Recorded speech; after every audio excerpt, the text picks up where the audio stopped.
Real Stories Tapes True Crime is your new true crime podcast fix. In our first season, we'll explore suspicious deaths at a California hospital and a skydiver landing dead on a suburban driveway with a bag containing guns, drugs, and night vision goggles.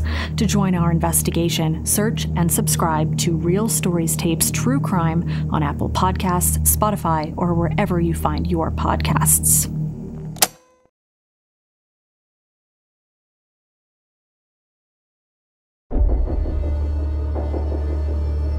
In November 1957, police in the small town of Plainfield, Wisconsin, were searching for a missing woman named Bernice Warden. They were about to make one of the most gruesome discoveries in U.S. criminal history. One of them turned on his flashlight and beamed it around and saw this object that was hanging from the rafters, which at first they thought was some kind of gutted deer. They realized, to their incredible horror, that it was a woman's corpse that was hanging by its heels. The twisted killer was a quiet loner named Ed Gein. Hidden inside the 51-year-old's rural farmhouse was a ghoulish treasure trove of human remains. There was a lampshade made of human skin. They found the remains of 12 human heads, gloves made out of the skin from a corpse's fingers. You think of this happening, now, it'd still be shocking. But back then, in a small, tiny rural community, it was breathtaking. America had woken up inside the nightmare of Ed Gein, one of the world's most evil killers.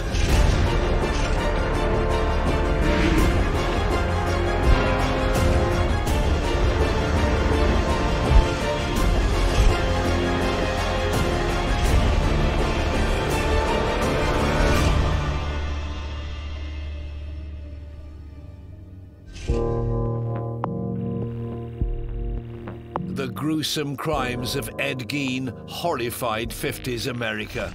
When his rural home was searched on the 16th of November 1957, the police uncovered a Gothic house of horrors. As well as the remains of two missing local women, they found an array of human bones, skulls, and skin that had been fashioned into furniture and clothing. The town of Plainfield was in complete shock. One of the residents who remembers the effect Gein had on Plainfield is Max Harrington. I think shock would be the biggest thing that we could use to describe the atmosphere in the community. We were still pretty much a clannish community at that time, when a lot of the families that were here had always been here. It took your breath away, it was shocking. It still is. People don't do things like that in a small town on a normal day. That's just not part of what we grew up with. The story of this twisted killer begins over a century ago.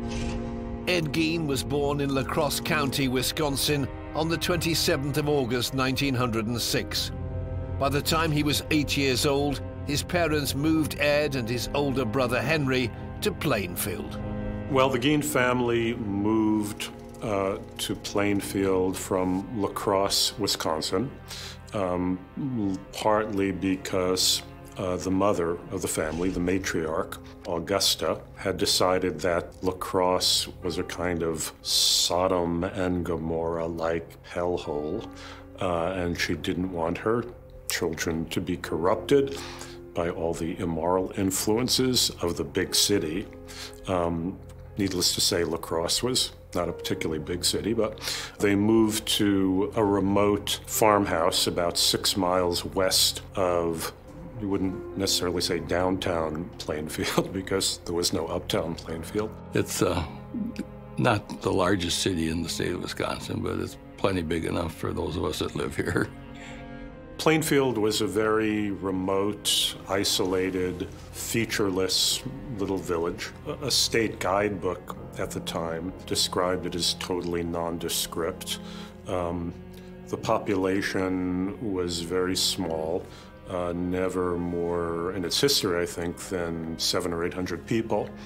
Probably the entire population of the village could have fit into a New York City apartment building. The Gein's 150-acre farm was located on the corner of Archer and 2nd Avenue. Ed rarely got to leave the property and socialize with other children. His mother, Augusta, is a very domineering character indeed. She is a devout Christian and she has some very extreme ideas about sin and about morality. And she drums into her sons that they're not to socialise with anybody outside of the family because all of the people around them in the local town are sinners, they're evil, all the women are whores. And so she creates this very insular family environment where they're quite isolated from the rest of the community, and that has a really significant impact on them. Gein seemed to have been very friendless whenever he would make some kind of friend. On those rare occasions when he would try to make a school friend and bring home a school friend, the mother would immediately find some reason to disapprove of the other child and forbid Ed from ever bringing him home. So he grew up again in a state of complete social isolation. And Gein's relationship with his father was also far from perfect.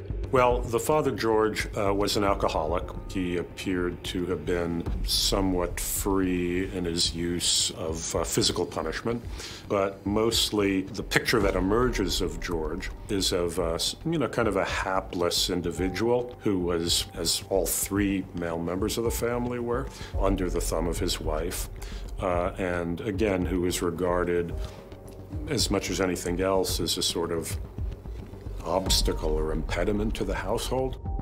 As Ed entered adolescence, his life became even more insular.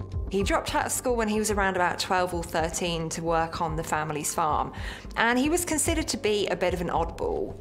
He was quite a loner, and he enjoyed quite solitary pursuits, so he really quite liked reading and was quite a prolific reader.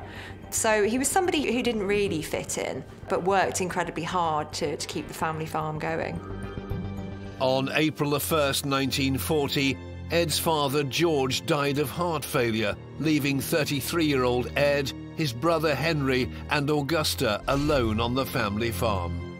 Ed's older brother, Henry, seemed to have freed himself a little more emotionally and psychologically from Augusta's dominance, and even apparently on a couple of occasions expressed some criticism of their mother and the hold she was exerting over both of them.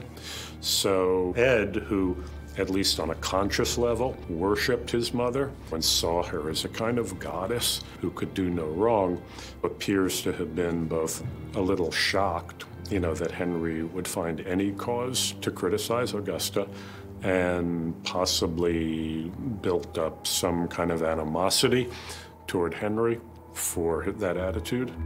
Ed became a handyman, doing odd jobs around Plainfield to help with living expenses on the farm. We used to see Ed occasionally. I'd see him around town, and then he was always a friendly person, quiet, friendly, usually had a joke to tell. He always had time to say hello and ask after how you were.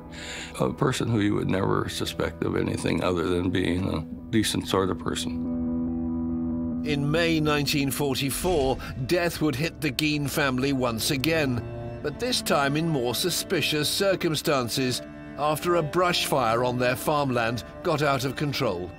Ed and Henry were out there trying to put out the fire, and they got separated, and Ed could not locate Henry, and he went and got help. But then after getting this help, he led the other people directly to where Henry's body lay, and there were some mysterious bruises on Henry's head. Anyway, the official verdict of the medical examiner was that Henry had died of a heart attack while fighting this fire, and had injured his head when he fell and hit a rock. But afterwards, when Gein's crimes were uncovered, there was a lot of talk that perhaps Henry had been a victim of Ed's, that Ed, in fact, had killed Henry partly because of Henry's criticism of Augusta. The impact upon their mother, Augusta, was phenomenal. She really broke down about Henry's death, and she had a stroke. But of course, by then, the psychic bond between Augusta and Ed was so incredibly intense already. Evidence seems to suggest that with the other two men out of the way, Ed reveled in having his mommy alone to himself. But Gein's mother never really recovered from her stroke, and their time alone only lasted for 19 months. Ed nursed her very, very diligently, even apparently would get into bed with her on occasion and stroke her and comfort her. And then she seemed to recover, but then she suffered another, this time fatal stroke. Augusta Gein died on December the 29th, 1945. 39-year-old Ed was completely devastated.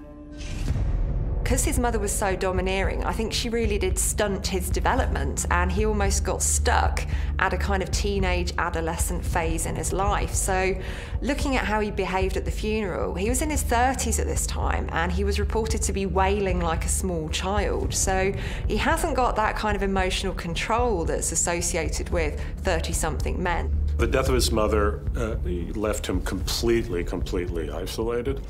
You know, living in this increasingly ramshackle, dilapidated farmhouse that he ceased to take care of whatsoever. Augusta was his only real human contact. So it was at that point, you know, that Gein embarked on these various outrages that would ultimately make him this notorious figure in American crime. Alone and isolated from the rest of society, Gein spiraled out of control. Over the next 12 years, he became obsessed with recreating the world he'd shared with his mother. It would lead him to a series of dark and disturbing crimes that would eventually culminate in murder. One of my summer jobs when I was a student in high school was mowing the cemetery. And two of my buddies and I, that was about a 4-day job for us to mow that. And we would see Ed out there on occasion. He'd come out, and if he saw us working, he'd always come over and say hello. And again, sometimes have this little story to tell. And he was very good about stopping to see his mother's grave. I think neighbors saw him as an odd, very meek, somewhat simple-minded person, but one who was always willing to pitch in when some farm work needed to be done or some chore needed to be run for them. But they, of course, had no sense of the life that he was pursuing inside that incredibly creepy, dismal world of his own farm. It was a world that 51-year-old Gein had managed to keep hidden away until the winter of 1957. November 16th, 1957 was the first day of deer hunting season that year. And it was a day when basically the entire male population of the town would have been out in the woods hunting deer, as Ed knew.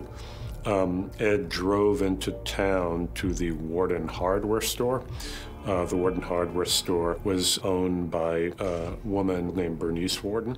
I knew Mrs. Warden quite well. She and her family ran the hardware store here for many years. Almost everybody in the community knew Mrs. Warden. Ed had kind of been hanging around the store for a couple of weeks previously.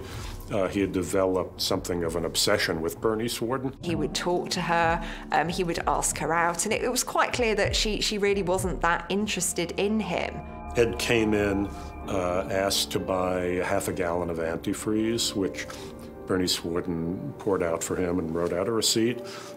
He went back out to his truck, then came back inside and asked her to see a rifle that was in the window.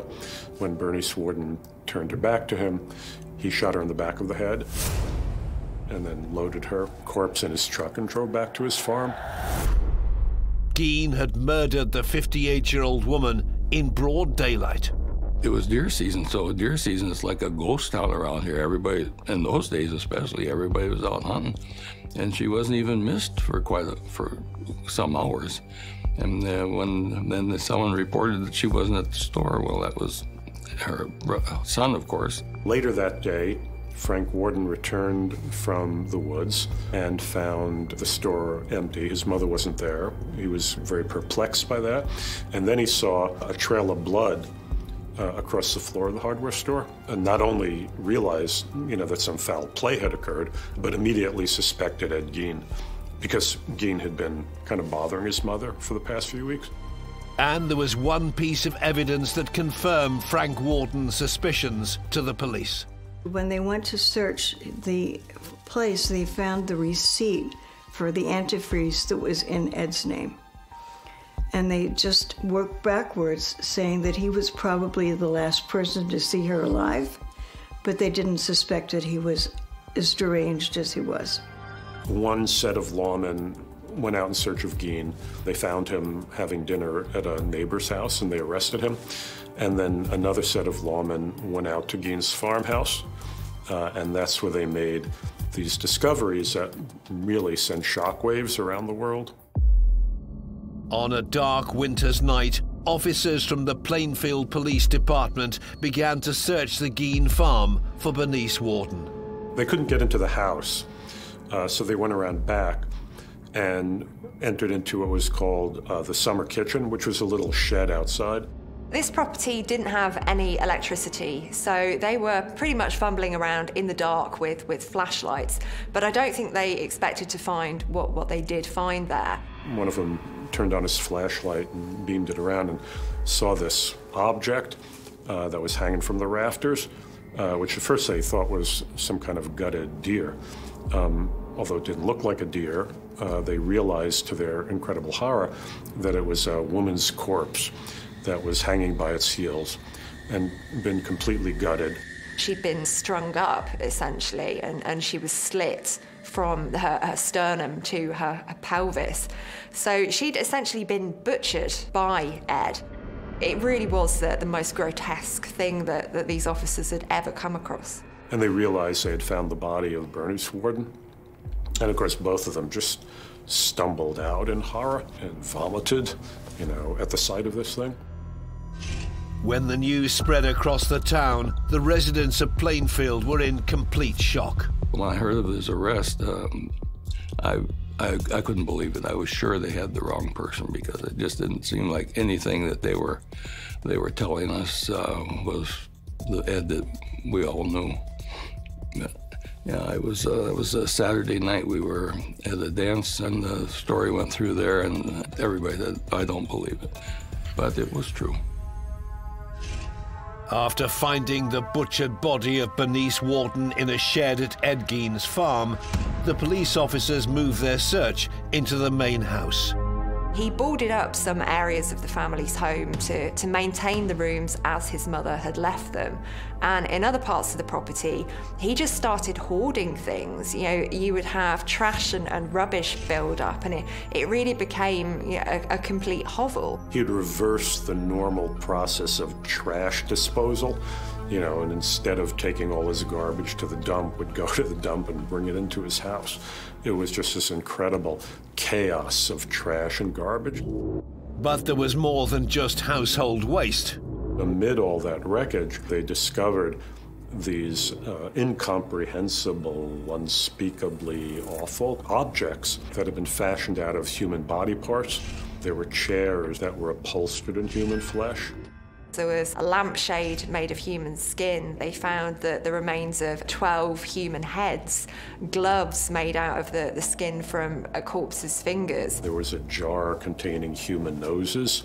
There was a box full of female genitalia, some of which had been painted and tied with ribbons. There was a belt fashioned out of female nipples. There was a shade pull made of human lips. They found all types of things that belonged to people that were no longer people. And it was shocking. I mean, you think of this happening, now, it's still shocking. But back then, in a small, tiny rural community, it was breathtaking. Ed Gein's farmhouse was the habitation of a literal ghoul.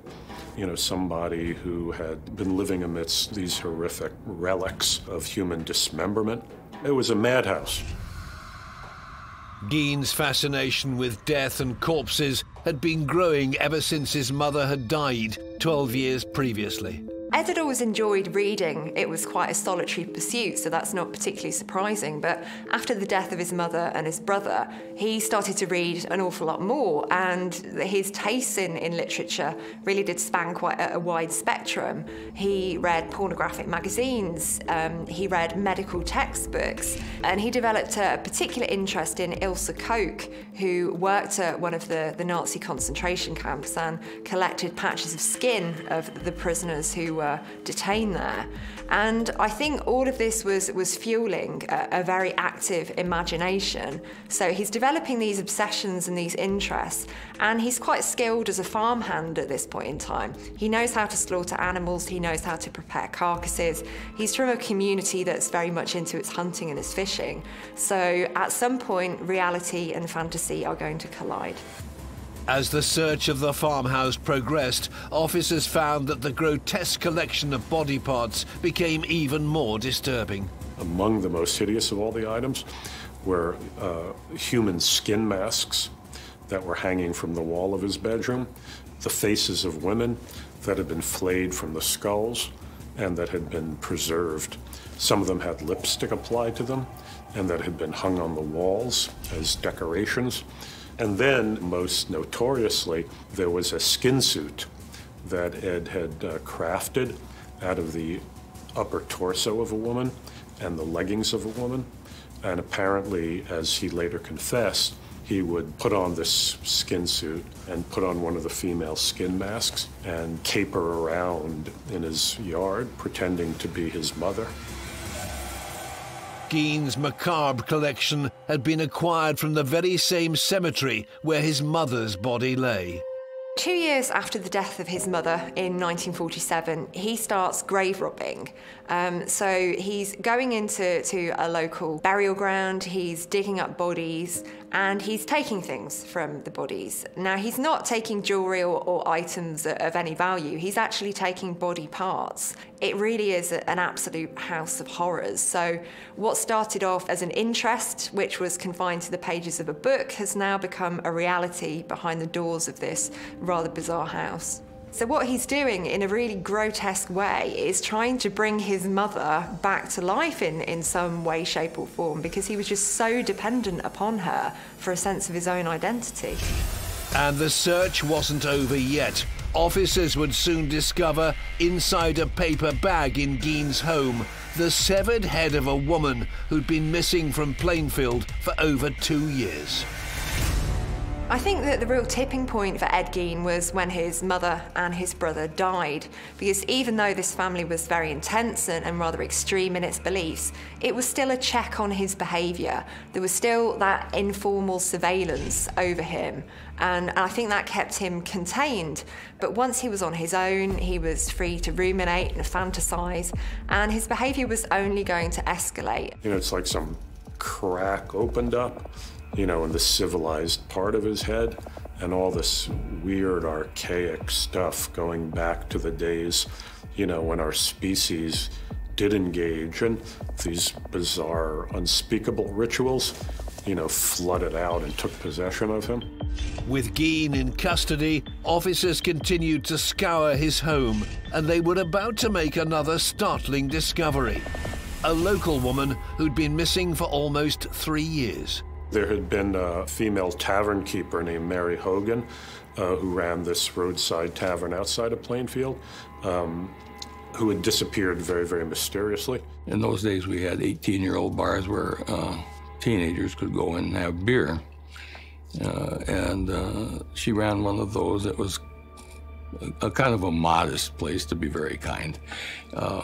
But she disappeared before I was old enough to frequent those establishments. When she went missing, he'd said some rather bizarre things. He said to one of the townspeople, "Oh, she's not missing, she's up at the house." But because he was a bit of a misfit and because he was a bit weird, people didn't really take what he said very seriously at all. So that one was allowed to slip under the radar until this grisly discovery a few years later. In searching through Gein's House of Horrors, the investigators opened up some receptacle and saw this face and pulled it out and realized it was Mary Hogan's, that she had been another one of these victims. Gein had murdered Mary Hogan on December the 8th, 1954, 3 years previous to killing Bernice Warden. I think there was some sense in which he associated her with his mother. You know, she almost seemed to be like the shadow side of his mother. And I think in killing her, again, he was both enacting some kind of homicidal rage toward his mother, but I think also there were times when he just ran out of suitable female corpses and had to make his own. Back at the local police station, it was time for Ed Gein to start talking. Well, for the first day after his arrest, I think Ed felt like a bit of a fish out of water. He didn't quite know how to react. But he did start talking after about 24 hours. And the first thing he said was that he wanted an apple pie with a slice of cheese on it. And that really does show the emotional immaturity of this guy. And when you've got somebody whose development stops at a particular point, they don't develop those complex emotions that enable them to empathise with other people or to think through the consequences of their actions. So what you've got here is a teenage boy in a man's body, and he was capable of some really terrible things. He was subjected to a very lengthy interrogation. He freely confessed to the murders of Bernice Warden and Mary Hogan. When the police first broke into Gein's house and discovered this crazy mass of body parts, their first assumption was Gein was a serial killer. It was only during his interrogation that he revealed that they were taken from the corpses he had dug up from the local cemetery. And people, in a way, had a harder time believing that than that he was a serial killer. That seemed like totally beyond the bounds of belief for a whole variety of reasons. Human bodies are traditionally buried 6 feet underground. That's a lot of digging, that's a lot of work to get to them through packed earth. He'd need spades, picks, he'd need to be strong, and he'd need, one assumes, to do it at night because he'd need to be undisturbed. I'm not sure he did recognize that what he was doing was wrong. You know, there are some necrophiles who think, well, I wasn't really hurting anybody. You know, they were dead anyway. Gein confessed to investigators that between 1947 and 1952, he'd regularly visited the local cemetery after dark. He would often follow the local newspapers and read the obituaries, and when some middle-aged or elderly woman who bore some vague resemblance to his departed mother died and was buried, he would apparently go out to the cemetery at night while the soil was still fresh and easily dug up and exhume these coffins and remove the bodies, and sometimes take the entire corpse back to his farmhouse, sometimes just take parts of the corpse back to the farmhouse and leave the rest there. Investigators decided to dig up some of the graves to see if Gein was telling the truth. When they uncovered them, they discovered that the coffins had been broken into and the bodies were missing, or, you know, there were just parts of the skeleton remaining there. He admitted to grave robbing 9 corpses, but the maths didn't quite add up because the police had found 12 human heads in Gein's property, and he'd only admitted to 11 offences against separate people. So the numbers never really added up properly. So there's always been questions over that. Ed Gein's crimes were in the late 50s, 1957. The state of forensic science in those days was far less than we have now. Things like DNA simply didn't exist as a tool, so identification could potentially be very difficult, and I would suspect in certainly some of the body parts simply impossible. There was no doubt that Gein specifically targeted females. All the graves he desecrated belonged to women. I think he was both trying to rebuild his mother, but I also think that he was taking revenge on his mother. That kind of love and hate of Mommy were manifested both by his attempting to bring her back from the dead, but also perpetrating, you know, these atrocities on the corpses of female bodies. It's been reported that Gein did in fact try to return Augusta to the family home after her funeral. There's some indication that he initially tried to exhume his mother's corpse. You know, apparently Ed missed the presence of his mother so much. You know, he wanted to bring her back and somehow, in his madness, you know, reconstitute her in his household. He couldn't get to his mother's grave because the soil in that part of Wisconsin is very sandy, and many coffins are buried within concrete vaults to prevent the sand from collapsing on them. And that was apparently true of Augusta Gein. In November 1957, Ed Gein was charged with the murder of Bernice, Warden. The media descended on the tiny town of Plainfield, Wisconsin. What kind of a man did you know him was? Well, a man, he's a nice man, just like anybody else. The only difference I'd say in the man, he seems to be a little hot. Well, the cultural context of the Gein case is quite an interesting one, because I think this was one of the first cases that gathered an awful lot of attention. There was a media circus that developed around this because nothing like this had ever really happened before. It was something completely new. It spread very quickly through the local newspapers and, you know, and then through the Associated Press and so on to the national media. You know, Plainfield, which, you know, had always existed from the time of its founding in happy obscurity, you know, suddenly found itself to be the center of national and even international attention. It was just an exasperating time, and then we were inundated by nosy Nellies that all thought that, boy, I got to go drive by that old farmhouse. And then we became I don't like to use the word chaotic, but a very unsettled community for a while. Plainfield was suddenly famous, and famous for the most horrifying of reasons, you know, that it was the home of America's most notorious psychopath. The entire community was stunned. For the previous decade, they'd been living in the same town as a real-life bogeyman. It would now be down to the courts to decide whether or not Ed Gein was insane. On November the 21st, 1957, the 51-year-old pleaded not guilty by reason of insanity at his arraignment at Washara County Court, and it was declared that he was unfit to stand trial. There were indications that Ed was clinically psychotic, that he had hallucinations, that he heard voices, or the trees would start talking to him. Most serial murderers are not psychotic, but Ed seemed to have the symptoms of some form of psychosis. Gein was sent to the Central State Hospital for the Criminally Insane in Warden, Wisconsin, which is now a maximum security prison. 70 miles away in Plainfield, the community was trying to get back on its feet, but the shadow of Ed Gein lingered over the town. In 1958, the property that Gein had lived in was due to be auctioned off. And I think the last thing that local people wanted was for this to become some kind of shrine, some kind of attraction for people who were morbidly fascinated. So a few days before the auction, the property was burned to the ground, essentially. A lot of talk of arson. They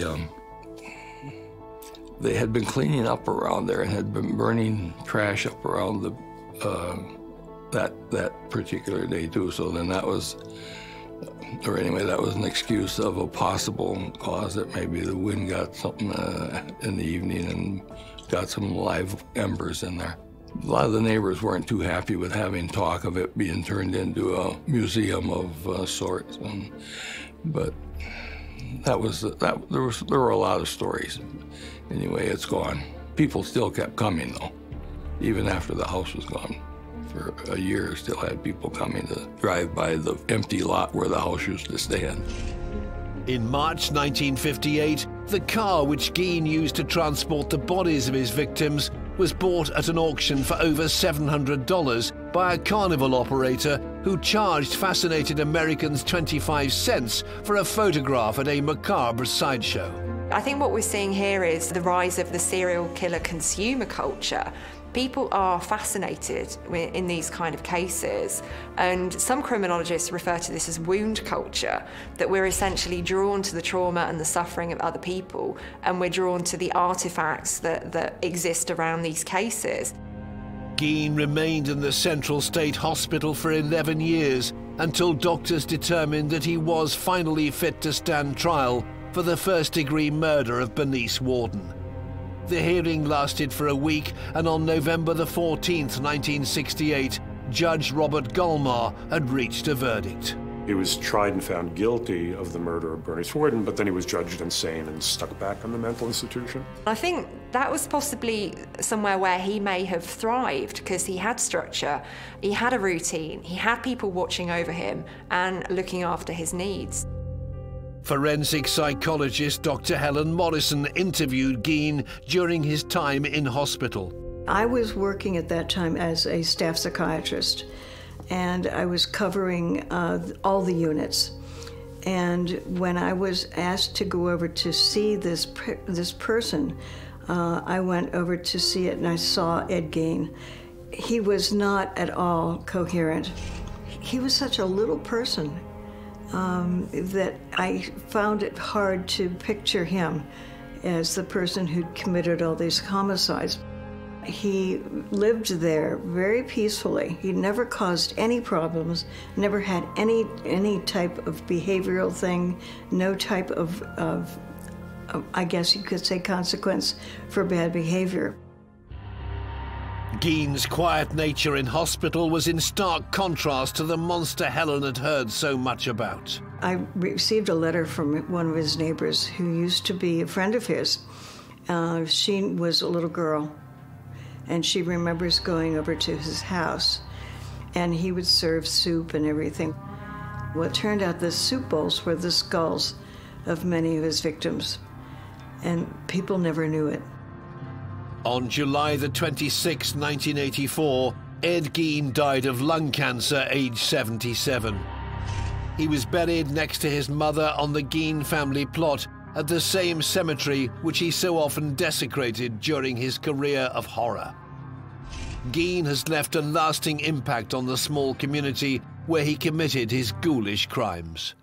We really wouldn't care to have that be our claim to fame. You know, we've turned out lots of doctors and architects and some really good people out of our schools here. We're very proud of them.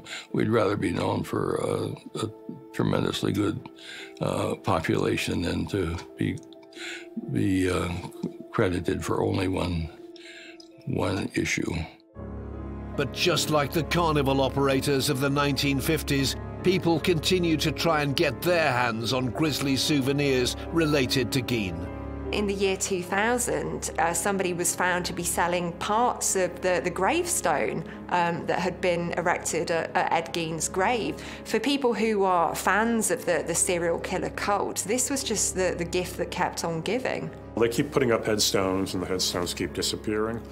There's a whole category of collectible that has come to be known as murderabilia, and Gein relics are particularly prized among people who collect that kind of morbid relic. Over 60 years since the horrific crimes, Gein has grown into a notorious figure in American folklore, a killer of almost mythic proportions. The two things that are fascinating about Ed Gein is the fact that he only, as far as we know, murdered 2 people, which is a lot less than many infamous killers, but he's had such a huge legacy in films, books, music. He seems to have become a sort of pop culture murderer. At the time the Gein crimes were being revealed in the press, there was a writer of pulp horror named Robert Bloch who had moved to Wisconsin to be with his wife's family. And at some point, when Gein was being interviewed by various psychiatrists, all these headlines in the papers were trumpeting the fact that Gein had been motivated by these deranged Oedipal conflicts, you know, that he was this desperately sick mama's boy who was perpetrating these atrocities on middle-aged women, who reminded him of his mother. And this caught the attention of Robert Bloch, who decided this could potentially make the basis of a good horror novel, and that became the book Psycho. In the book Psycho, Norman Bates, actually, after he's arrested, compares himself at the end of the book to Ed Gein. So the connection is made very, very explicit there in the book. Anyway, Psycho, as we know, turned into one of the great classic horror movies of American cinema. If you look at horror movies before then, there were all these Eastern European monsters, Frankenstein and Dracula and the Wolfman, or else they were aliens from outer space. With Psycho establishes, and, Ed Gein establishes, this quintessentially American figure of horror, the ordinary middle American guy who turns out to be this monster in disguise. And then, of course, Gein becomes the basis for Tobe Hooper's Texas Chainsaw Massacre, and later on for Thomas Harris's character Buffalo Bill in Silence of the Lambs. So Gein has this very, very direct influence on American horror cinema. But Gein's crimes were not fictional, they were very real, and he remains one of the most infamous murderers in US history. We think of Gein as this notorious American serial murderer, but in many ways he doesn't really fit that profile. For example, he wasn't a sexual sadist in the way John Wayne Gacy or Ted Bundy were, or Jeffrey Dahmer.